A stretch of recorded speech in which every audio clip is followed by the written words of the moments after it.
Are you trying to add more revenue into your business without a lot of extra effort? Well, let's look into how we can do that easily based off of previous successes. Hey everybody, welcome back to the channel. I am Neil Winteregg, joined as always by Dr. Greg Winteregg, CEO of Matterhorn Business Development and author of the Amazon bestselling book, Fun at Work, which you can find down below. Today, we're here to talk about sources of income for your business and isolating where your income is coming from and whether or not you should add to that or not add to that, and how to make more income out of your existing revenue streams. All right, so I'm gonna go over with you an exercise that I do and that I'm currently doing with my clients, and it's really going great. So what you do is you take a piece of paper, big piece of paper, you draw a circle in the center, sources of income, and then you start making items and arrows of where the money is currently coming from. So if we have a chiropractor, let's say, then the source of income is chiropractic adjustments. And then another source of income could be physical therapy. Another source of income, we have a chiropractor that actually does acupuncture. So you can start labeling then where the current sources of income are coming from. Then make another set of arrows of any place where you've made money in the past. A past service, a past product, and list it out over here, each one separately as a separate arrow. Then finally, you have ideas on where money could be coming from in the future. Well, we could do this, we could add that, and now make other arrows. So you have all of these sources of income, current, past, and future, and now you have everything right here in front of you. So the question is, now what do you do with all this information? Well, oftentimes in doing this, someone will go, oh my gosh, we did used to make money on that. We need to start doing that again. I completely forgot.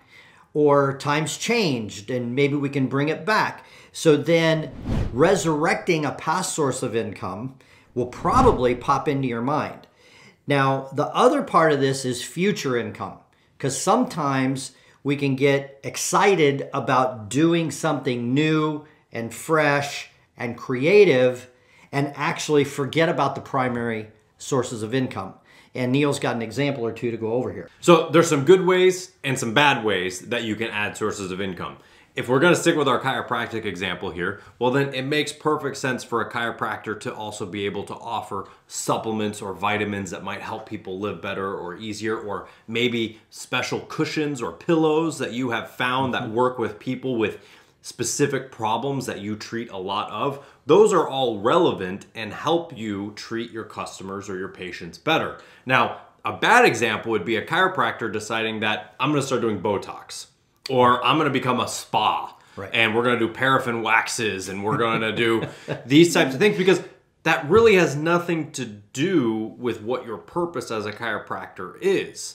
So you can expand upon that, but once you start becoming a spa, you actually start to go off into another direction, and then your attention comes off of what you're doing that is making you money.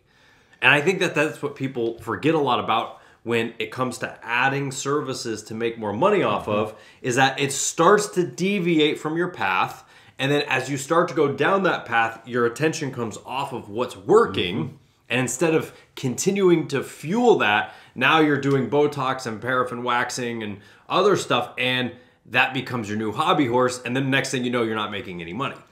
And I'm going to give you a real terrible example. I had a chiropractor that I was working with, and this has been 20 years ago, whose chiropractic office was next to a burrito shop. And he would actually get some business from people coming in and out. It was kind of high traffic. Well, the guy who owned the burrito shop didn't want to do it anymore and was trying to sell it to the chiropractor, and he dead serious looked at me and said, do you think I should buy the burrito shop? That's a really bad idea. Yeah. But he's making money, you know. He made $100,000 last year. I'm like, dude, you're a chiropractor.